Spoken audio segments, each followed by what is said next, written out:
एक समय में देवपुर नामक एक सुंदर गांव था। उस गांव में अनसुया नामक एक औरत एक छोटे घर में रहती थी। उसका माधव कृष्णा और मनवित कृष्णा नामक 2 बेटे भी थे। वो दोनों बेटे अपनी माँ की बात हमेशा मानते थे। एक दिन अनसुया उसके घर के बाहर बर्तन साफ कर रही थी। जोर की हवा आने के कारण उसके पड़ोसी घर से एक साड़ी उड़कर अनसुया के मुंह पे आती है। हाँ, ये क्या? कहाँ से आई है ये साड़ी, और वो भी मेरे मुंह पे? इसको ढूंढते हुए किसी के आने से पहले ही मुझे इसका रूपरेखा बदल देना होगा।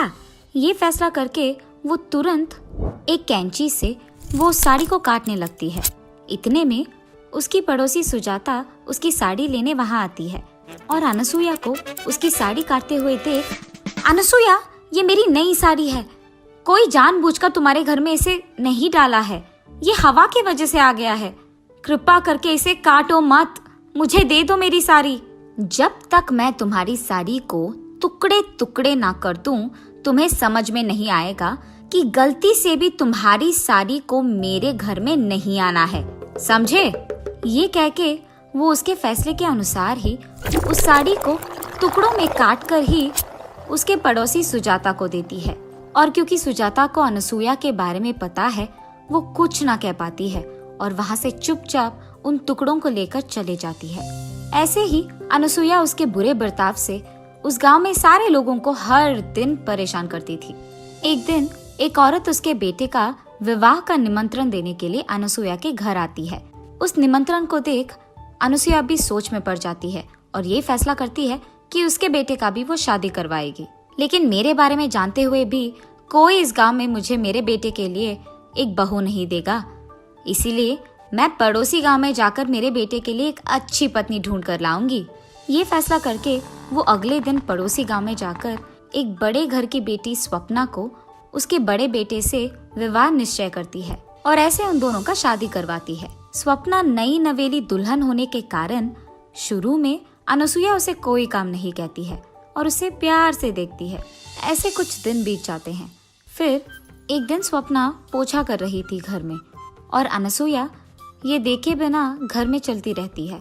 उसे ऐसे चलते हुए देख, सासू माँ जरा देख के चलिएगा, मैं पोछा कर रही हूँ तो फर्श अभी गीला है, कहीं आप गिर ना जाए, देख के चलिएगा।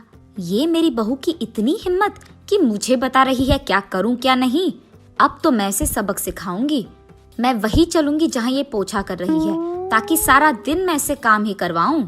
ये फैसला करके अनसुया वही चलती रहती है जहाँ स्वप्ना पोछा मारने की कोशिश करती है।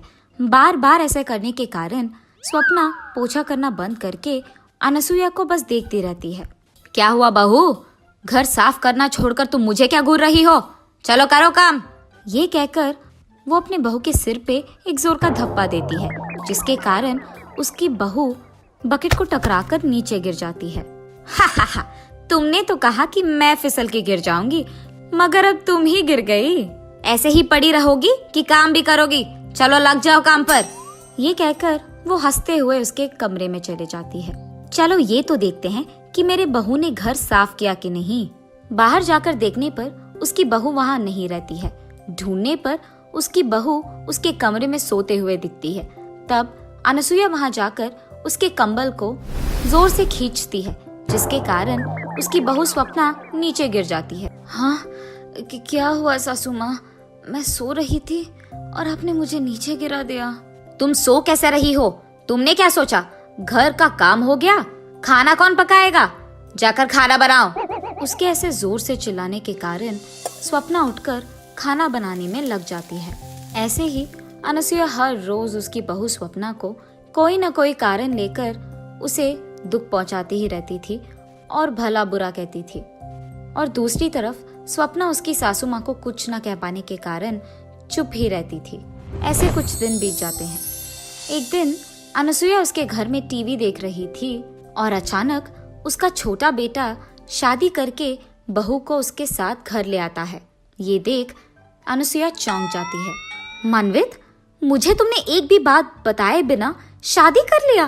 तुम क्या समझ रहे थे? माँ, आप मेरा यकीन कीजिए, अगर आपको पता चला कि मैंने ये शादी क्यों किया तो आप बहुत खुश होंगी। पहले हमें अंदर तो आने दो। उसके बेटे के ऐसे कहने के कारण वो उन दोनों को अंदर बुलाती है, लेकिन किसी से कुछ भी बात नहीं करती है और सिर्फ उसके कमरे में जाकर बैठ जाती है। ये सब देख मनवित उसके माँ के पास जाकर ऐसे कहता है, माँ, मेरी पत्नी प्रिया बहुत ही अमीर है, इसीलिए मैंने आपसे पूछे बिना शादी कर लिया। उसके माँ बाप के बाद वो सारा जायदाद हमारा ही होगा। क्या? मेरी बहू अमीर है? अरे बेटा, तुमने ये बात पहले क्यों नहीं कहा? मैं सोच रही थी कि तुमने किसी ऐरे गैरे से शादी कर लिया।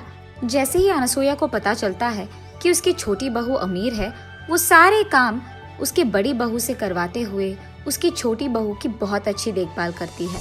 एक दिन जब उसकी बड़ी बहू काम कर रही थी, अनसुया उसके पास जाकर ऐसे कहती है, ए स्वप्ना, कितनी देर पकाओगी खाना ऐसे?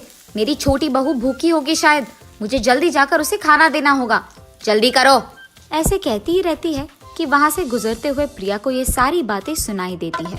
फिर प्रिया उसके मन में ऐसे सोचती है, हाँ, तो इसीलिए मेरी सासू माँ मेरी इतनी अच्छी ख्याल रखती है, क्योंकि मैं अमीर हूँ, वरना मुझे भी उसकी बड़ी बहू की तरह सारे काम करवाते हुए दुख पहुँचाती थी। ये सोचकर वो उसके कमरे में चले जाती है। जब सासू माँ प्रिया के कमरे में जाकर उसे खाना देती है, तब प्रिया खाना खाते हुए ऐसे कहती है, सासू माँ, ये सारे व्यंजन ना बहुत ही स्वादिष्ट है। हाँ बेटी, ये सारे व्यंजन ना मैं ही करती हूँ हर रोज। इस घर में सालों से खाना मैं ही पका रही हूँ। मेरे दोनों बेटों को भी मेरे हाथ का खाना ही बहुत पसंद है। तुम्हें जब भी कुछ चाहिए ना, बस मुझे एक आवाज दो, मैं तुम्हारे लिए वो बना दूंगी। हाँ, मेरी सासू माँ को पता नहीं है कि मुझे पता है कि वो झूठ कह रही है। मैंने तो उनका असली स्वरूप देख लिया। अब देखो मैं उन्हें कैसे दौड़ाऊंगी। ऐसा कुछ करूंगी कि इनको आराम करने का 1 मिनट का वक्त भी ना मिले। ये फैसला करके वो अगले दिन उसकी सास के पास जाकर ऐसे कहती है, सासू माँ, आज मुझे गरम गरम वड़ा खाने का मन कर रहा है, आप मेरे लिए बनाएंगे? मैं भी आपके पास खड़े होके सीखूंगी कि कैसे बनाते हैं। अरे रे, अब तो मैं अपने बड़े बहू से भी ये बनवा नहीं पाऊंगी, क्योंकि ये लड़की तो मेरे बगल में खड़े रहना चाहती है जब मैं वड़ा बनाऊंगी। अब तो मुझे खुद से ही करना होगा। और ऐसे वो खुद प्रिया के लिए वड़ा बनाने लगती है। सासू माँ, सिर्फ वड़ा नहीं, उसके साथ खाने के लिए एक मांस का भी व्यंजन बनाइए ना। ऐसे प्रिया तब से हर दिन कोई ना कोई काम उसके सासू माँ से करवाती रहती है।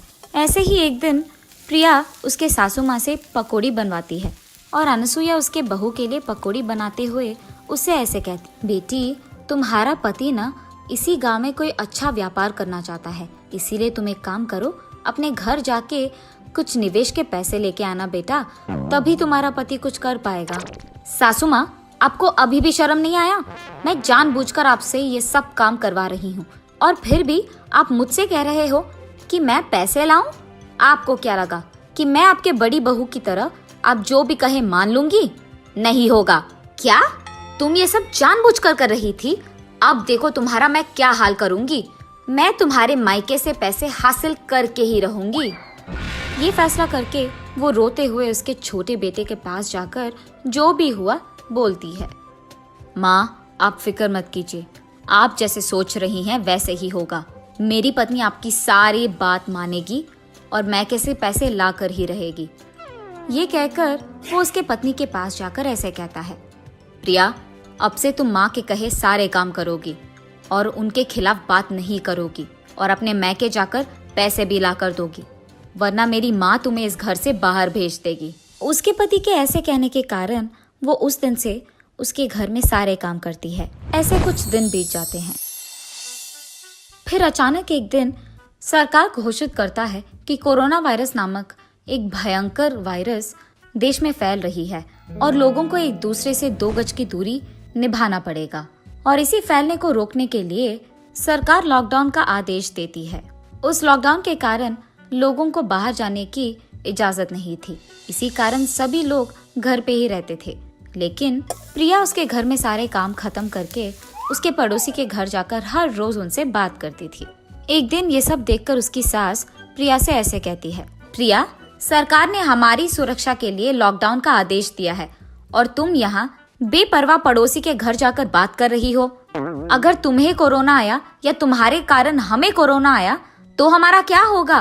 इसलिए आज से तुम बाहर नहीं जाओगी। आपको शायद डर है कि आपको कोरोना आएगा, लेकिन मुझे ऐसा कोई डर नहीं है। मैं अपनी मन की मालिक हूँ, मुझे जो करना है मैं वही करूँगी। ये कहकर वो हर रोज उसके पड़ोसी से मिलने जाती ही रहती थी।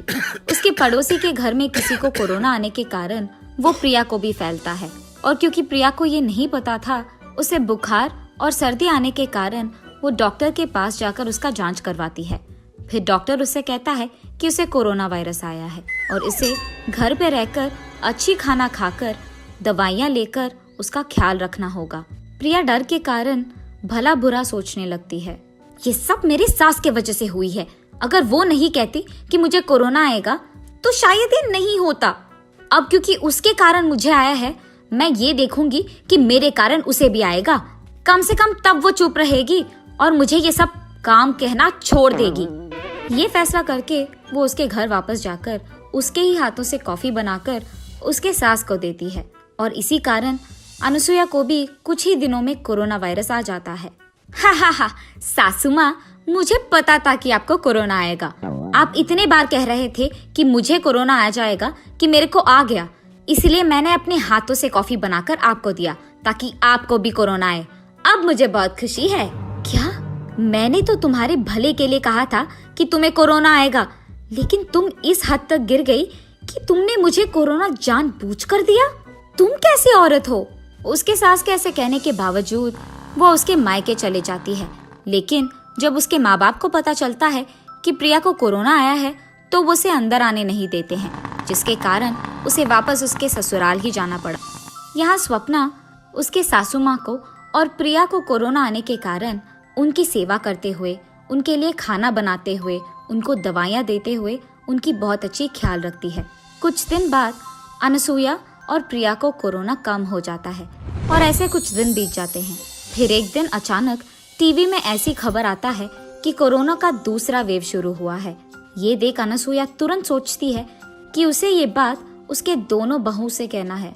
बेटा स्वप्ना, प्रिया, मैंने अभी अभी टीवी में देखा है कि कोरोना का दूसरा वेव आ गया है और इस बार वो दुगना भयंकर है और लोगों की मरने का संख्या भी बहुत बहुत बढ़ गया है। हमें चौकन्ना रहना होगा। मेरे बर्ताव के लिए मैं माफी मांगती हूँ। मैं अब ये सिर्फ तुम्हारे भले के लिए कह रही हूँ। कम से कम इस बार तो मेरी बात मान लो। अरे सासू माँ, आप तो बड़े हैं। आपने अगर हमें कुछ एक दो बात कह भी दिया तो कोई नहीं, हम समझ सकते हैं। आप हमारे भले के लिए तो कह रहे हैं। फिक्र मत कीजिएगा, हम इस बार ख्याल रखेंगे। हाँ बेटी स्वप्ना, मुझे पता है कि मैंने तुम्हें बहुत दुख दिया है, लेकिन फिर भी जब वक्त आया तो तुमने ही मेरा ख्याल रखा है बेटा। तुमने तुम्हारे मन में मेरे खिलाफ कुछ भी नहीं रखा और मेरा इतना अच्छा देखभाल तुमने ही किया। मुझे मेरे बर्ताव के लिए माफ कर दो बेटी। आइंदा मैं ऐसे कुछ नहीं करूंगी। सासू माँ, अब मुझे भी माफ कीजिए ना। मैंने अमीर होने के नाते बहुत गर्व से और अहंकार से आपसे बात किया है और ये अच्छा नहीं है।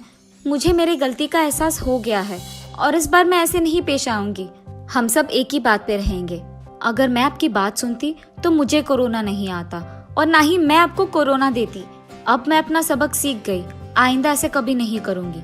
ऐसे वो तीनों उनके बीच के फासलों को मिटाते हैं और हमेशा के लिए खुश रहते हैं। कुछ दिन के बाद कोरोना वायरस पूरा चले जाता है और सभी लोग खुशी से रहते हैं।